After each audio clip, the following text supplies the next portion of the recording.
ইশরাক হোসেনকে মেয়রের দায়িত্ব বুঝিয়ে দিতে টানা ষষ্ঠ দিনেও ঢাকাবাসীর আন্দোলন। কাল সকাল 10টার মধ্যে ব্যবস্থার দাবি, হাইকোর্টের রিটের রায় কাল।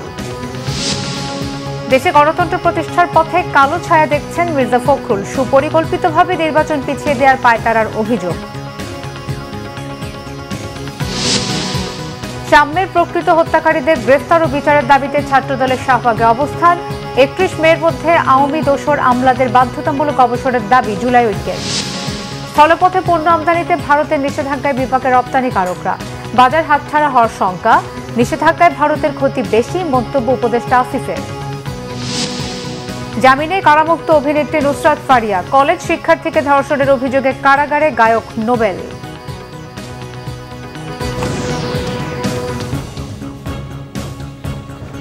দেখছিলেন ক্রাউন 7 সংবাদ শিরোনাম। এবারে বিস্তারিত। আদালতের নির্দেশ অনুযায়ী ইশরাক হোসেনকে মেয়রের দায়িত্ব বুঝিয়ে দিতে আগামীকাল সকাল 10টা পর্যন্ত সময় বেঁধে দিয়েছেন ঢাকাবাসী সহ ঢাকা দক্ষিণ সিটির ভোটাররা। দাবি মানা না হলে নগর ভবনের সামনে বিক্ষোভ মিছিলের কর্মসূচি ঘোষণা করেন আন্দোলনের সমন্বয়ক সাবেক সচিব মশিউর রহমান। মঙ্গলবার সকাল থেকে টানা ষষ্ঠ দিনের মতো চলা আন্দোলনে নগর ভবনের সামনের সড়কে অবস্থান নেন পুরান ঢাকার বাসিন্দারা। একই সাথে চলে নগর ভবন ব্লকেট কর্মসূচি। মহিবুল্লাহ মহিবের রিপোর্টে বিস্তারিত। ঢাকা দক্ষিণ সিটি কর্পোরেশনের প্রধান কার্যালয় নগর ভবনের সামনের দৃশ্য এটি। ইশরাক হোসেনকে মেয়রের দায়িত্ব বুঝিয়ে দেওয়ার দাবির এই আন্দোলন টানা ষষ্ঠ দিন চলছে। প্রতিদিন এতে স্বতঃস্ফূর্ত অংশগ্রহণ করছেন পুরান ঢাকার সর্বস্তরের মানুষ। তাদের বিশ্বাস, আদালতের রায় মেনে ইশরাক হোসেনকে দায়িত্ব বুঝিয়ে দিলে কমবে নাগরিক সমস্যা। মেয়র ইশরাক হোসেন, ওনাকে এরপর দিয়া শপথের দাবিতে আমরা এখানে মূলত উপস্থিত। ইশরাক হোসেনের যতদিন পর্যন্ত মেয়র হিসেবে ঘোষণা না করবে, আমরা লাগাতার আন্দোলন চালিয়ে যাব। অনতিবিলম্বে ইশরাককে ঢাকার মেয়র ঘোষণা করে তার শপথ বাক্য পাঠ করানোর জন্যই আজকে আমরা এখানে এসেছি। এই স্বাধীন দেশে কোর্ট থেকে রায় দিয়েছে, আমরা ন্যায় বিচার পেয়েছি। নির্বাচন কমিশন থেকে গেজেট পাস করেছে। ইঞ্জিনিয়ার ইশরাক হোসেনকে গেজেট এবং কোর্ট থেকে ন্যায় বিচার পাওয়া সত্ত্বেও এই সরকার শপথ পড়াচ্ছে না। একদিকে আদালতের রায়, অন্যদিকে নির্বাচন কমিশনের গেজেট। ইশরাক হোসেনকে শপথ পড়াতে আর কোনো বাধা না থাকলেও অন্তর্বর্তীকালীন সরকারের এমন কালক্ষেপণে বিস্ময় নগরবাসীর। প্রয়োজনীয় ব্যবস্থা গ্রহণ না করে শপথ দিয়ে তাকে সেবা করার যদি সুযোগ না দেয়, তাহলে এইটা সারা বাংলাদেশে ছড়িয়ে পড়বে। স্থানীয় সরকার মন্ত্রণালয় তারা ইশরাককে দায়িত্বে না দেওয়ার ষড়যন্ত্রে মেতে উঠেছে। সেই জন্য তারা আইন মন্ত্রণালয়ের মতামত চেয়েছে। উচ্চ আদালত রায় দেওয়ার পরে আইন মন্ত্রণালয়ের সলিসিটরের কোনো মতামত দেওয়ার এখতিয়ার নাই, কোনো ক্ষমতা নাই। আমরা মনে করি এটা বাংলাদেশ জাতীয়বাদী দল বিএনপি এবং ইঞ্জিনিয়ার ইশরাকের বিরুদ্ধে, দানের শীষের বিরুদ্ধে একটি সুগভীর ষড়যন্ত্র। আইনের মাধ্যমে কোর্ট রায় দিয়েছে, জনতার ম্যান্ডেট কোর্ট ফিরিয়ে দিয়েছে, যে ইঞ্জিনিয়ার ইশরাককে বিজয় ঘোষণা করেছে। কিন্তু আমাদের এই নির্বাচন কমিশনের গেজেটও করা হয়েছে, কিন্তু শপথ বাক্যর যে অংশটুকু, শুধু এই অংশটুকুই বাকি আছে। এই অংশটুকু শপথ বাক্য পাঠ করা হলে আমাদের নগরপিতা আমরা পাই। এদিকে ইশরাক হোসেনকে মেয়রের দায়িত্ব বুঝিয়ে দেওয়ার দাবিতে চলমান আন্দোলন থেকে নতুন কর্মসূচি ঘোষণা দেন সাবেক সচিব মশিউর রহমান। আগামীকাল সকাল 10টায় আমরা ঢাকা দক্ষিণ সিটি কর্পোরেশনের সম্মুখে হাজির হব এবং এখানে বিক্ষোভ সমাবেশ করব। আমাদের দাবি মানলো কি মানলো না, এটা কালকে 10টা পর্যন্ত আমরা সময় দিলাম।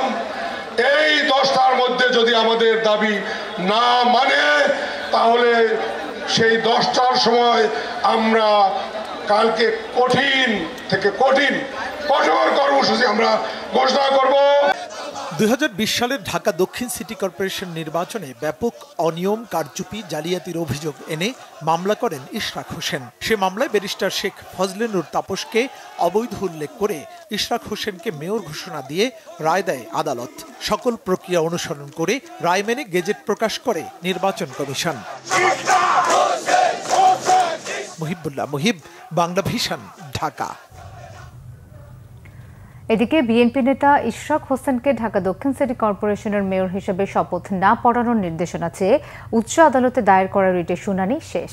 আগামীকাল দুপুর 12টায় আদেশ। মঙ্গলবার বিকেলে বিচারপতি মোহাম্মদ আকরাম হোসেন চৌধুরী ও বিচারপতি দেবাশিস রায় চৌধুরীর হাইকোর্ট বেঞ্চে রিট আবেদনটির শুনানি শেষ হয়। এ সময় ইশরাকের পক্ষে নির্বাচনী ট্রাইব্যুনালে দায়ের করা আবেদনের অসঙ্গতি তুলে ধরেন রিটকারীর আইনজীবী। তবে রিটকারীর আবেদনের বৈধতা নিয়ে প্রশ্ন তুলেছেন ইশরাকের আইনজীবী। এর আগে গত বুধবার বিএনপি নেতা ইশরাক হোসেনকে ঢাকা দক্ষিণ সিটি কর্পোরেশনের মেয়র হিসেবে শপথ না পড়ানোর নির্দেশনা চেয়ে হাইকোর্টে রিট আবেদন করা হয়। সুপ্রিম কোর্টের আপিল ডিভিশনের হাইকোর্ট ডিভিশনের সিদ্ধান্ত নাই যে এই নির্বাচনী প্রতিনিধি প্রার্থীর বাইরে অন্যকে এসে ইলেকশন ট্রাইব্যুনালের রেজাল্ট চ্যালেঞ্জ করেছে বা রায় চ্যালেঞ্জ করে কোনো নজির তারা স্থাপন করতে পারে নাই, এবং এটা অসৎ উদ্দেশ্যে করা হয়েছে। শুধু নির্বাচিত প্রতিনিধিকে যেন নির্বাচক শপথ না করে সেই জন্য করা হয়েছে। এটা আমরা চেয়েছি উইথ কস্ট, যিনি মামলা করেছেন জরিমানার সহ খরচ সহ উইথ কস্ট তাকে মামলা খারিজ করার জন্য। কালকে দুপুর 12টার সময় আদেশের জন্য রাখছেন, আগামীকাল দুপুর 12টার সময় আদেশের জন্য রাখছেন। সেখানে যদি কারো কোনো আর বক্তব্য থেকে বক্তব্য শুনবেন, কালকে আশা করি ইনশাল্লাহ আদেশ দেবেন। দেশে গণতন্ত্র প্রতিষ্ঠার পথে কালো ছায়া দেখছেন বিএনপি মহাসচিব মির্জা ফখরুল ইসলাম আলমগীর। একই সঙ্গে যে কোনো ষড়যন্ত্র রুখে দিতে নেতাকর্মীদের প্রস্তুত থাকার আহ্বান জানিয়েছেন তিনি। থাইল্যান্ডের রাজধানী ব্যাংককের হাসপাতাল থেকে ভার্চুয়ালি যুক্ত হয়ে দলের এক যৌথ সভায় এই আহ্বান জানান বিএনপি মহাসচিব। বিস্তারিত সিকান্দার রেমানের রিপোর্টে। শহীদ রাষ্ট্রপতি জিয়াউর রহমানের ৪৪তম শাহাদত বার্ষিকী উপলক্ষে ৮ দিনের কর্মসূচি ঘোষণা করেছে তার প্রতিষ্ঠিত দল বিএনপি। মঙ্গলবার দুপুরে গুলশানের চেয়ারপারসনের কার্যালয়ে দল ও অঙ্গ সংগঠনের যৌথ সভা শেষে এক সংবাদ সম্মেলনে বিএনপির সিনিয়র যুগ্ম মহাসচিব রুহুল কবির রিজভী ২৬শে মে থেকে ২ জুন পর্যন্ত ৮ দিনের এই কর্মসূচি ঘোষণা করেন। যৌথ সভায় ভার্চুয়ালি সভাপতিত্ব করেন থাইল্যান্ডের ব্যাংককের একটি হাসপাতালে চিকিৎসাধীন বিএনপি মহাসচিব মির্জা ফখরুল ইসলাম আলমগীর। বাংলাদেশকে ১৫ বছর ধরে একটা ফ্যাসিস্ট শাসনের মধ্যে রেখেছিল, যারা আজকেও এখনো ষড়যন্ত্র করে চলেছে সীমান্তের ওপার থেকে বাংলাদেশকে আবারও আপনার সেই জনগণের অধিকার থেকে বঞ্চিত করবার জন্যে এবং বাংলাদেশকে তার উন্নয়নের পথে বাধা সৃষ্টি করবার জন্য কৌশলে নির্বাচন বিলম্বিত করা হচ্ছে বলে অভিযোগ করেছেন বিএনপির স্থায়ী কমিটির সদস্য নজরুল ইসলাম খান। জাতীয় গণতান্ত্রিক পার্টির প্রতিষ্ঠাতা শফিউল আলম প্রধানের মৃত্যুবার্ষিকী উপলক্ষে জাতীয় প্রেস ক্লাবে এক আলোচনা সভায় তিনি এই কথা বলেন। আমরা জানি যে বাংলাদেশের কিছু রাজনৈতিক শক্তি আছে, কিছু সামাজিক শক্তি আছে, তারা অনেকেই তাদের নিজেদের রাজনৈতিক স্বার্থে কিংবা তাদের গোষ্ঠীর স্বার্থে তারা এই গণতান্ত্রিক প্রক্রিয়াটাকে বিলম্বিত করতে চান। নানা কায়দায়, নানা কৌশলে। এদিকে বিএনপির সিনিয়র যুগ্ম মহাসচিব রুহুল কবির রিজভীর অভিযোগ, নির্বাচন নিয়ে টালবাহানা করছে সরকার। গায়ের জোরে সরকার ইশরাক হোসেনকে মেয়র পদে বসতে দিচ্ছে না বলেও মন্তব্য করেন তিনি। একই আইনে যদি সাদাত হতে পারে তাহলে ইশরাক কেন হতে পারবে না? এটা হলো জনগণের জিজ্ঞাসা, আমার না। সে তো আমি যদি বুঝতাম সে গায়ে আমাকে দিতে হবে, গায়ের জোর দিয়ে একেবারে গিয়ে ভাঙচুর করে বা জোর করে তালা মারতে, সে তো এক কথা নয়। তার কাছে তো আদালতের রায় আছে, আইনের পদ্ধতিতে সে গিয়ে দেখছে যে আইনের কাভারেজ থাকার পরেও, আইনসঙ্গতভাবে সে যাওয়ার পরেও সরকার গায়ের জোরে তাকে মেয়র হতে দিচ্ছে না। তো সেই ক্ষেত্রে সেই আইনটি প্রতিষ্ঠার জন্য তার আন্দোলন করার যথেষ্ট অধিকার রয়েছে। বিএনপির ভারপ্রাপ্ত চেয়ারম্যান ও আমরা বিএনপি পরিবারের প্রধান পৃষ্ঠপোষক তারেক রহমানের নির্দেশনায় ২৪শের ছাত্র জনতার গণ অভ্যুত্থানে আহত রকিবুল হাসানের শারীরিক অবস্থার খোঁজ নিতে গিয়ে রিজভী বলেন, গত আমলের সাথে বর্তমান সরকারের কাজকর্ম অনেক কিছুই মিলে যাচ্ছে, যা সাধারণ মানুষকে হতাশ করছে। সিকান্দার রেমান, বাংলা ভিশন, ঢাকা। ছাত্রদল নেতা শাহরিয়ার আলম শাম্মর প্রকৃত হত্যাকারীদের গ্রেফতার ও বিচার নিশ্চিত না করলে যমুনা ঘেরাওয়ের হুঁশিয়ারি দিলেন ছাত্রদল নেতারা। মঙ্গলবার বিকেলে শাহবাগ মোড়ে অবস্থান কর্মসূচি থেকে এই হুঁশিয়ারি দেন তারা। বৃষ্টি উপেক্ষা করে ছাত্রদল নেতারা বিকেলে শাহবাগ মোড়ে জড়ো হন। রাজধানীর বিভিন্ন কলেজ ও বিশ্ববিদ্যালয় থেকে সংগঠনটির নেতাকর্মীরা যোগ দেন এতে। বৃষ্টিতে ভিজে স্লোগানে রাজনৈতিক সহকর্মী ও সহপাঠীর হত্যার বিচার দাবি করেন ছাত্রদল নেতারা। নিরাপদ ক্যাম্পাসের দাবি জানানোর পাশাপাশি সাম্যের পরিবারের প্রতি সহানুভূতি না দেখানোয় সরকারের সমালোচনাও করেন তারা। ঢাকা বিশ্ববিদ্যালয়ের ভিসি ও প্রক্টরের পদত্যাগ দাবি করেন তারা। সাম্য হত্যায় জড়িতদের দ্রুত গ্রেফতার ও বিচার না করলে প্রধান উপদেষ্টার বাসভবন যমুনা ঘেরাওয়ের হুঁশিয়ারিও দেন তারা। সাম্যের বাবাও সমাবেশে বক্তব্য রাখেন।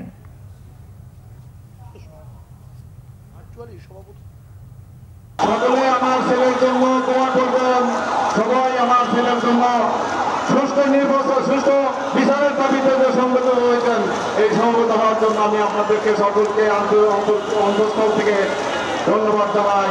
সাম্য হত্যার পরবর্তী বাস্তবতায় তাৎক্ষণিকভাবে যে 3 জনকে গ্রেফতার করা হয়েছে, আমরা অতীব দুঃখের সাথে জানাচ্ছি আজকে 3 পর্যন্ত প্রশাসন থেকে নিশ্চয়তা দেওয়া হয়নি যে 3 জনই সাম্য হত্যার প্রকৃত খুনি। আমরা আশ্বস্ত হতে পারছি না। 31 মের মধ্যে সন্ত্রাসী দল আওয়ামী লীগের দোসর সকল আমলা ও প্রশাসনের কর্মকর্তাদের বাধ্যতামূলক অবসর দেওয়ার দাবি জানিয়েছে জুলাই ঐক্য। প্রেসক্লাবে এক সংবাদ সম্মেলনে বিভিন্ন সেক্টরে থাকা স্বৈরাচারের দোসরদের তালিকা প্রকাশের কথাও জানায় সংগঠনটি। ছাত্র জনতার বুকে গুলি চালানো, নির্দেশদাতা ও সহযোগিতাকারী সকল আমলা ও প্রশাসনের কর্মকর্তাদের পরিবার সহ সকলের ব্যাংক হিসাব ও অবৈধ সম্পদ জব্দের দাবিও জানান তারা। দাবি করেন স্বৈরাচারের দোসর আমলা ও প্রশাসনের কর্মকর্তাদের দেশ ত্যাগে নিষেধাজ্ঞা দিতে হবে এবং আইনানুগ ব্যবস্থা নিতে হবে। চিহ্নিত সকল স্বৈরাচারের দোসরদের শ্বেতপত্র সরকারি ওয়েবসাইটে প্রকাশ করার দাবি জানায় সংগঠনটি। আওয়ামী লীগের সহযোগী সংগঠনগুলোর কার্যক্রম এবং ব্যক্তিদের বিরুদ্ধে ব্যবস্থা নেওয়ার কথা থাকলেও এখনও দৃশ্যমান ব্যবস্থা না নেয়ায় ক্ষোভ প্রকাশ করেন জুলাই ঐক্যের নেতারা। দাবি মানা না হলে 31 মের পর মার্চ টু সচিবালয় সহ আরও কঠোর কর্মসূচির ঘোষণা করা হবে বলে জানায় সংগঠনটি। ঢাকা উত্তর সিটি কর্পোরেশনের প্রশাসক মোহাম্মদ এজাজ নিষিদ্ধ জঙ্গি সংগঠন হিজবুত তাওহিদের একজন সক্রিয় সদস্য অভিযোগ করে তাকে 48 ঘণ্টার মধ্যে পদ থেকে অপসারণ ও গ্রেফতারের দাবি জানিয়েছে গণ অধিকার পরিষদ। দাবি আদায় না হলে প্রধান উপদেষ্টার বাসভবন যমুনার সামনে অবস্থান কর্মসূচি পালন করা হবে বলে হুঁশিয়ারি দিয়েছেন সংগঠনের মুখপাত্র ফারুক হাসান। মঙ্গলবার বিকেলে গুলশান ডিএনসিসির কার্যালয়ের মূল ফটকের সামনে গণ অধিকার পরিষদ ঢাকা মহানগর উত্তর আয়োজিত বিক্ষোভ কর্মসূচি থেকে এমন হুঁশিয়ারি দেন তিনি। বলেন, নিষিদ্ধ জঙ্গি সংগঠন সদস্য দিয়ে প্রশাসন পরিচালনা করতে দেয়া হবে না। এজাজের দ্রুত অপসারণ ও গ্রেফতারের পাশাপাশি উত্তর সিটিতে মোহাম্মদ এজাজের নিয়োগে কে বা কারা মদত দিয়েছে এবং বাণিজ্য করেছে তারও তদন্ত করার জোর দাবিও জানান তিনি। এ সময় তিনি আরও বলেন, আদালতের রায় থাকা সত্ত্বেও বিএনপি নেতা ইশরাক হোসেনের হাতে দক্ষিণ সিটি কর্পোরেশনের দায়িত্ব তুলে না দিয়ে সরকার টালবাহানা করছে বলেও অভিযোগ করেন গণ অধিকার পরিষদের এই নেতা।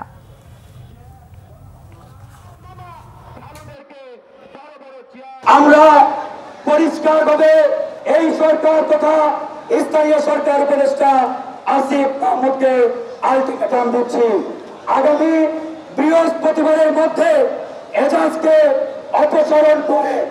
অপসারণ করে গ্রেপ্তার করা না হলে আগামী শনিবার আমাদের কর্মসূচি হবে যমুনার সামনে। রাজধানী সহ দেশের বিভিন্ন স্থানে স্থিতিশীল নিরাপত্তা পরিস্থিতি বজায় রাখতে নির্দেশ দিয়েছেন প্রধান উপদেষ্টা ডক্টর মোহাম্মদ ইউনূস। রাষ্ট্রীয় অতিথি ভবন যমুনায় দেশের আইনশৃঙ্খলা পরিস্থিতি নিয়ে একটি উচ্চ পর্যায়ের বৈঠকে তিনি এই নির্দেশ দেন। এছাড়া কিছু ঘটনায় নিরাপত্তা বাহিনীর প্রচেষ্টার প্রশংসাও করেন প্রধান উপদেষ্টা। বৈঠকে সারা দেশের আইনশৃঙ্খলা পরিস্থিতি পর্যালোচনা করা হয়। ঊর্ধ্বতন নিরাপত্তা কর্মকর্তারা পরিস্থিতির উপর প্রতিবেদন উপস্থাপন করেন। বৈঠকে স্বরাষ্ট্র উপদেষ্টা অবসরপ্রাপ্ত লেফটেন্যান্ট জেনারেল জাহাঙ্গীর আলম চৌধুরী, পররাষ্ট্র উপদেষ্টা মোহাম্মদ তৌহিদ হোসেন ও জাতীয় নিরাপত্তা উপদেষ্টা ডক্টর খলিলুর রহমান উপস্থিত ছিলেন। এছাড়া সেনাবাহিনীর প্রধান জেনারেল ওয়াকারুজ্জামান, নৌবাহিনী প্রধান অ্যাডমিরাল মোহাম্মদ নাজমুল হাসান এবং বিমান বাহিনী প্রধান air chief marshal Hasan Mahmud Khan বৈঠকে যোগ দেন। নতুন অর্থবছরে মহার্ঘ ভাতা ঘোষণা হবে, তবে কিছুটা সময় লাগবে বলে জানিয়েছেন অর্থ উপদেষ্টা ডক্টর সালেউদ্দিন আহমেদ। মঙ্গলবার সচিবালয়ে সরকারি ক্রয় সংক্রান্ত উপদেষ্টা পরিষদ কমিটির বৈঠক শেষে সাংবাদিকদের সঙ্গে আলাপকালে এই তথ্য জানান তিনি। উপদেষ্টা বলেন, 2025-26 নতুন অর্থ বছরে মহার্ঘ ভাতা ঘোষণা করা হবে। মহার্ঘ ভাতা দেওয়ার জন্য বাজেটে বরাদ্দ রাখা হবে বলেও জানান অর্থ উপদেষ্টা। তিনি বলেন, কত শতাংশ মহার্ঘ ভাতা দেয়া হবে তা পরে জানানো হবে। জানান, একটি কমিটিকে দায়িত্ব দেওয়া হয়েছে, বাজেটে ওয়ার্কআউট করে দেখা হবে কখন থেকে আর কত দেয়া যায়। মহার্ঘ ভাতা নিয়ে সংশয়ের কারণ নেই, এটি সরকার বিবেচনা করবে। স্থলপথে বাংলাদেশের কিছু পণ্য আমদানিতে ভারতের নিষেধাজ্ঞায় বিপাকে রপ্তানিকারকরা। তৈরি পোশাক ও খাদ্যপণ্যের আমদানিতে বিধিনিষেধের ফলে বাজার হাতছাড়া হওয়ার পাশাপাশি রপ্তানির খরচ 3 গুণ বেড়ে যাওয়ার শঙ্কায় ব্যবসায়ীরা। অর্থনীতিবিদরাও বলছেন, বাণিজ্য যুদ্ধের মতো পাল্টাপাল্টি ব্যবস্থা না নিয়ে কূটনৈতিক সমাধান জরুরি। জিয়াউল হক সবুজের রিপোর্ট। ভারতে বাংলাদেশের পণ্য রপ্তানির সহজ পথ স্থলপথ। সময় ও খরচ কম লাগায় এসব পথ দিয়েই পণ্য রপ্তানি করে বাংলাদেশ। দেশটিতে যে পরিমাণ পণ্য যায় তার প্রায় 80% যায় স্থলপথ দিয়ে, কিন্তু সেই সুযোগটি শনিবার হাতছাড়া হয়েছে ভারতের দেয়া নিষেধাজ্ঞায়। তৈরি পোশাক এবং খাদ্যপণ্য সহ বিভিন্ন পণ্যবাহী ট্রাক রবিবার থেকে আটকে আছে দেশের আখাউড়া, বুড়িমারি ও বেনাপোল স্থলবন্দরে। ভারতের এই নিষেধাজ্ঞায় রপ্তানি বাজার হারানোর শঙ্কায় ব্যবসায়ীরা। বড় একটা প্রভাব পড়বে, বিকজ ইন্ডিয়া আমাদের as a single exporting destination হিসাবে লার্জেস্ট। সো এখানে আমরা অনেক প্রোডাক্ট সেল করি। আমাদের যদি টোটাল ফিগার বলতে হয়, we are exporting around $50 million per Anam. So এই ফিগারটা অ্যাকচুয়ালি ক্ষতিগ্রস্ত হবে। এটা যেহেতু রাষ্ট্রীয় বিষয়, আমি রিকোয়েস্ট করব বা আহ্বান করব গভর্নমেন্টের কাছে যেন পারস্পরিক আলাপ আলোচনার ভিত্তিতে, দ্বিপাক্ষিক সমঝোতার ভিত্তিতে যেন এটার একটা সমাধান বের করা হয় আর কি। অর্থনীতিবিদরা বলছেন, আমদানিতে নিষেধাজ্ঞার ফলে বাংলাদেশের পাশাপাশি ক্ষতিগ্রস্ত হবে ভারতও। তাই পাল্টা পদক্ষেপের চিন্তা বাদ দিয়ে কূটনৈতিক সমাধানের পরামর্শ তাদের। আমাদের উচিত ছিল যে আমাদেরকে কোনো টেট ফর ট্যাট পাল্টাপাল্টি কোনো অ্যাকশন না করলেই আমাদের we would have been better off. এখন কূটনৈতিক কোনো কম্পালশন আছে কিনা সেটা আমাদের ব্যাপার না, কিন্তু বাণিজ্যের দিক থেকে আমার মনে হয় একটা ক্ষতি হচ্ছে, এবং ক্ষতিটা আমাদেরই বেশি হবে। কম্পিটিশন না হয়ে একটা বাণিজ্য যুদ্ধের মতো হয়ে যাচ্ছে, যে ইউএস চায়না করতেছে, আমরাও এখানে। এটা একেবারে আমাদের জন্য এটা ঠিক না।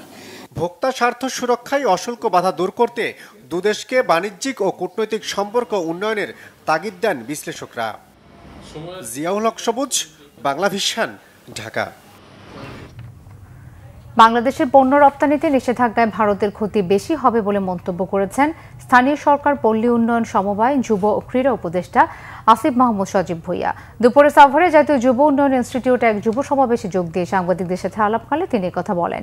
তিনি বলেন, ভারত বাংলাদেশে বেশি পণ্য রপ্তানি করে থাকে।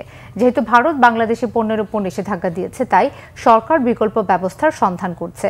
এই নিষেধাজ্ঞায় দেশের ব্যবসায়ীদের কিছু ক্ষতি হবে। এ সময় ইশরাক হোসেনের বিষয়ে তিনি বলেন, বিষয়টি যেহেতু আদালতের উপরে বিচারাধীন, তাই এ বিষয়ে কোনো মন্তব্য করা সমীচীন হবে না।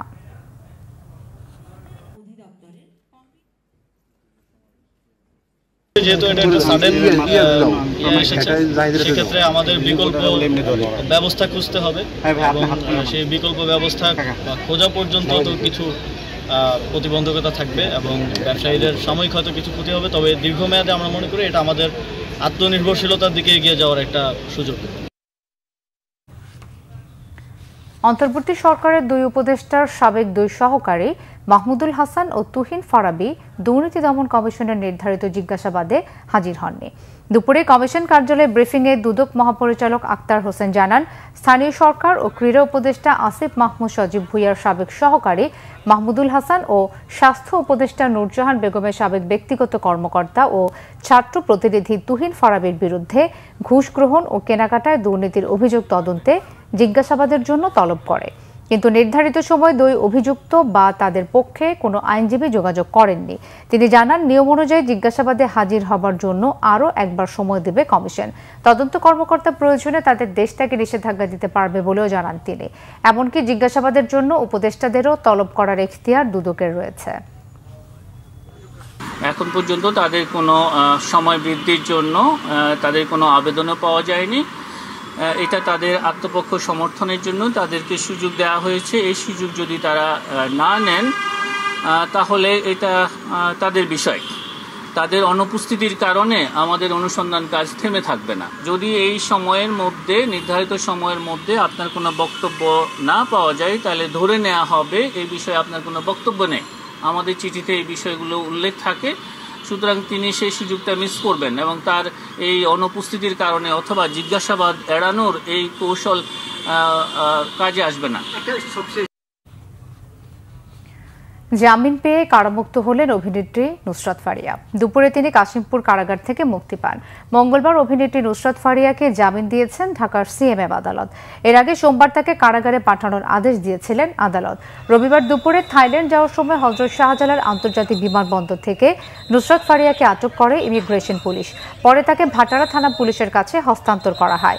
জিজ্ঞাসাবাদ শেষে জুলাই গণ অভ্যুত্থানের সময় ভাটারা থানার হত্যা চেষ্টা মামলায় তাকে গ্রেফতার দেখানো হয়।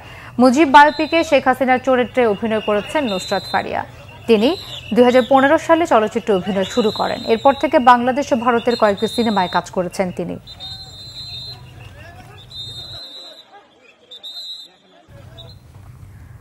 এদিকে ধর্ষণের অভিযোগে দায়ের করা মামলায় গায়ক মাইনুল আহসান নোবেলকে গ্রেফতার করেছে পুলিশ।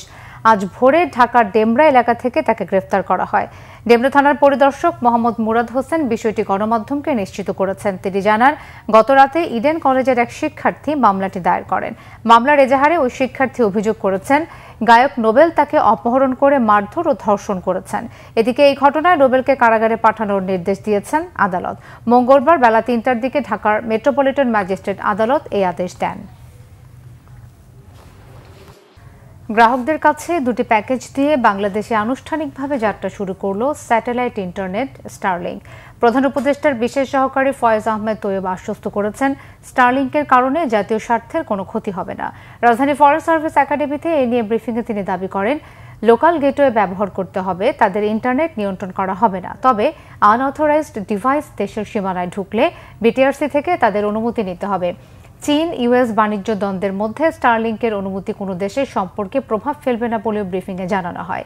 বিশেষ সহকারী ফয়েজ আহমেদ তৈয়ব জানান, বাংলাদেশ স্যাটেলাইট কোম্পানিকেও স্থানীয় পরিবেশক হিসেবে রাখবে স্টারলিংক। তিনি জানান, স্টারলিংক দুটি প্যাকেজের একটি রেসিডেন্স হিসেবে মাসিক খরচ ৬,০০০ টাকা এবং রেসিডেন্স লাইট হিসেবে মাসিক ৪,২০০ টাকা দিতে হবে গ্রাহককে। তবে ইন্টারনেট সেটআপ যন্ত্রপাতির জন্য ৪৭,০০০ টাকা এককালীন খরচ করতে হবে গ্রাহককেই। একটি সংযোগে প্রতি সেকেন্ডে ৩০০ মেগাবাইট পর্যন্ত গতির আনলিমিটেড ডেটা ব্যবহার করতে পারবেন গ্রাহকরা।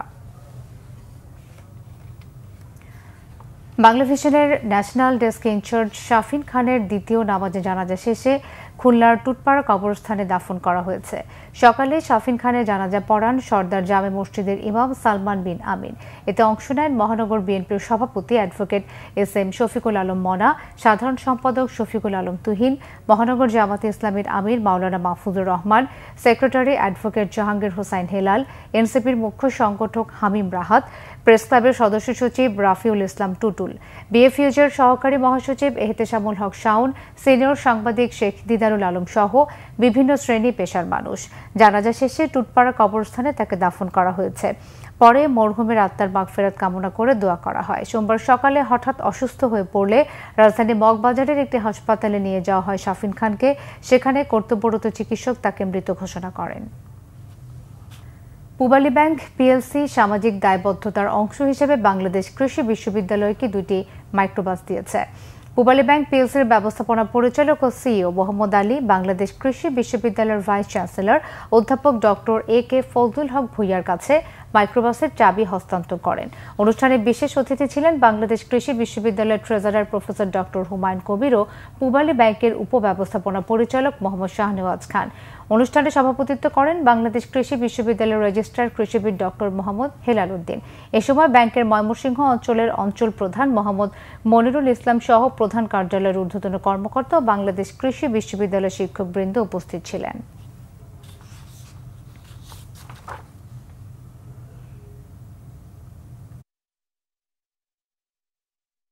সংবাদ শেষ করব ক্রাউন 7 শিরোনামগুলো আরও একবার জানিয়ে। ইশরাক হোসেনকে মেয়রের দায়িত্ব বুঝিয়ে দিতে টানা ৬ষ্ঠ দিনেও ঢাকাবাসীর আন্দোলন। কাল সকাল 10টার মধ্যে ব্যবস্থার দাবি, হাইকোর্টের রিটের রায় কাল। দেশে গণতন্ত্র প্রতিষ্ঠার পথে কালো ছায়া দেখছেন মির্জা ফখরুল। সুপরিকল্পিতভাবে নির্বাচন পিছিয়ে দেওয়ার পায়তারার অভিযোগ। সাম্যের প্রকৃত হত্যাকারীদের গ্রেফতার ও বিচারের দাবিতে ছাত্রদলের শাহবাগে অবস্থান। 31 মের মধ্যে আওয়ামী দোসর আমলাদের বাধ্যতামূলক অবসরের দাবি জুলাই ঐক্যের। স্থলপথে পণ্য আমদানিতে ভারতের নিষেধাজ্ঞায় বিপাকে রপ্তানিকারকরা। বাজার হাতছাড়া হওয়ার শঙ্কা। নিষেধাজ্ঞায় ভারতের ক্ষতি বেশি, মন্তব্য উপদেষ্টা আসিফের। জামিনে কারামুক্ত অভিনেত্রী নুসরাত ফারিয়া, কলেজ শিক্ষার্থীকে ধর্ষণের অভিযোগে কারাগারে গায়ক নোবেল।